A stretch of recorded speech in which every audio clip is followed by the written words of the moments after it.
ሰላም የእግዚአብሔር ፍቅር ይብዛላችሁ። እግዚአብሔርን የምትወዱ እግዚአብሔርን የምትናፍቁ የእግዚአብሔር ቤተሰቦች በእግዚአብሔር በትክክለኛው መንገድ የሌላችሁ ሥላሴን እግዚአብሔር ሰልሷል፣ እግዚአብሔር ሥሉሴዎች ነው ብላችሁ ሰዎች ስለነገሯችሁ ብቻ ሰዎችን እየተከተላችሁ ያላችሁ ሰዎች ዛሬም በክፍል 7 ትምህርት ላይ ሥላሴ እግዚአብሔር እንዳልሆነ እግዚአብሔር አንድ ብቸኛ አምላክ እንደሆነ መጽሐፍ ቅዱስ የሚያስተምረንን ከመጽሐፍ ቅዱስ እነግራችኋለሁ።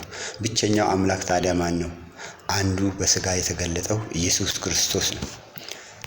ቃል የነበረው መንፈስ የነበረው ለሰዎች ሁሉ ኃጢአት ሲል ወደዚህ ምድር ሰዎችን ወደ ገነት ከገሃነም ወደ ገነት ለመመለስ እግዚአብሔር ሆኖ የነበረው ኢየሱስ ክርስቶስ በሥጋ የተገለጠው ያ መንፈስ የነበረው የጥንቱ አምላክ እንጂ አዲስ አምላክ እግዚአብሔር ሥሉሴ ወይም ሥላሴ ወይም እግዚአብሔር ሰልሷል የሚለውን ተረት የሆነ የአሮጊቶች ትምህርት ዛሬ አፈርሳለሁ።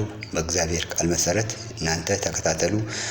ቃሉን ነው የምናገረው፣ ጥቅስ ማስረጃ ሰጣችኋለሁ። አንድ እግዚአብሔር ብቻ እንደሆነ እግዚአብሔር የሰለሰ እግዚአብሔር ሥሉሴ የሆነ እግዚአብሔር ሥላሴ የሆነ አምላክ እንዳልሆነ አንድ ብቸኛ አምላክ በብዙ መንገድና በብዙ አይነት ጎዳና ለአባቶቻችን ለነቢያቶች የተናገረው አንዱ አምላክ ማን ነው የሚለውን እንመለከታለን። አንዱ አምላክ ማን ነው ብትሉና ብትጠይቁኝ መጽሐፍ ቅዱስ ነው መልሱን የሚሰጠው። ኢየሱስ ክርስቶስ ነው በሥጋ የተገለጠው። አንዱ አምላክ በዛ በሥጋ ውስጥ ተገልጧል። አንዱ አምላክ ስሙም ኢየሱስ ነው፣ እሱም እግዚአብሔር ነው። ዘጸአት 32:12 ራእይ 15:3-4 አንደኛ ዜና ምዕራፍ 29 ቁጥር 1 ይሁዳ ምዕራፍ 1 ቁጥር 25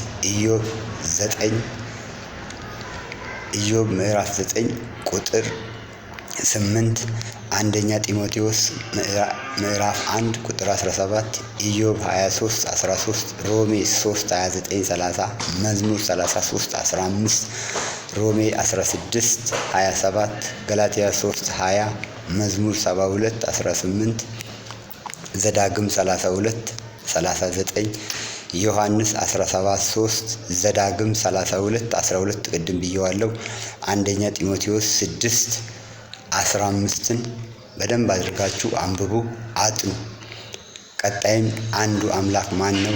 አንዱ አምላክ ሰልሷል ወይ ሥሉሴዎች ነው ወይም ሥላሴ ሆኗል ወይ የሚለውን በተከታይ እነግራችኋለሁ። ዛሬ ክፍል 7 ነው። ይህንን ክፍል 7 ጥቅሶች እያንዳንዳቸውን አንድ በአንዳቸውን አንብቡ። እግዚአብሔር አልሰለሰም፣ እግዚአብሔር ሥሉሴ አልሆነም፣ እግዚአብሔር ሥላሴ አይደለም። እግዚአብሔር አንዱ እግዚአብሔር በሥጋ የተገለጠው እርሱን አይደለም የሚል ሰው ከእግዚአብሔር ጋር ነው የሚጣላው። የእግዚአብሔር መንግሥት የሚባልም የለም። አንዱ እግዚአብሔር ከጥንቱ የተናገረው አንድ እግዚአብሔር ነው። ከዚህ ውጭ ሌላ አምላክ የለም። መልካም ውሎ